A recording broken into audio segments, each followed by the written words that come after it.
Едно од приоритетните изборни прашања, составот на претеничките листи во Социјалдемократскиот сојуз се решава уште од сега.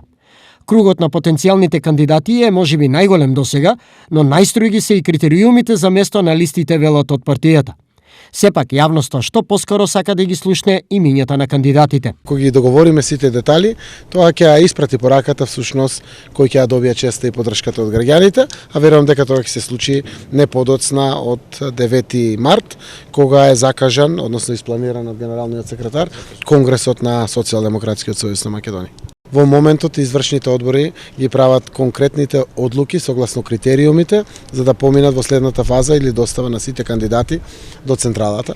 Овде ќе ги пречека кандидатите една сериозна комисија за селекција, составена од меѓународни и домашни експерти, каде што треба се направи таа сериозна филтрација, односно извлекување на најквалитетните, најрастеретените во делот на себе и своите семејства, за да може да се дадат себе си да им служат на граѓаните и на државата. Паралелно со ова, интензивно се разговара со сите заинтересирани партии за коалицирање. Значи ли ова дека СДСМ ќе има политички развод со ДУИ? Со ДУИ имаме соработка, како што имаме со другите партии. ДУИ е досегашниот наш коалиционен партнер. Јас уште еднаш реков, ние сме подготвени да соработуваме со сите на основа на вредности, на основа на програми, на основа на концепти и на верби. Навистина со ДУИ ги решивме крупните прашања заедно во владата.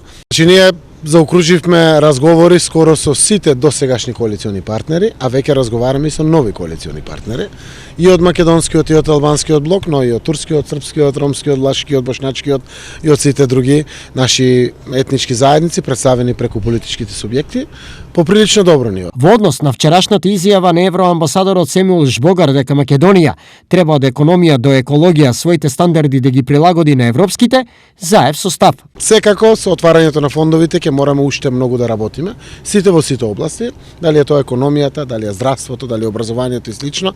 Севкупно тоа што предстои пред нас е еден процес на севкупна трансформација и дигање на економскиот раст и развој на државата. Завршија работите Грција, Бугарија, ЕУ, НАТО, готово.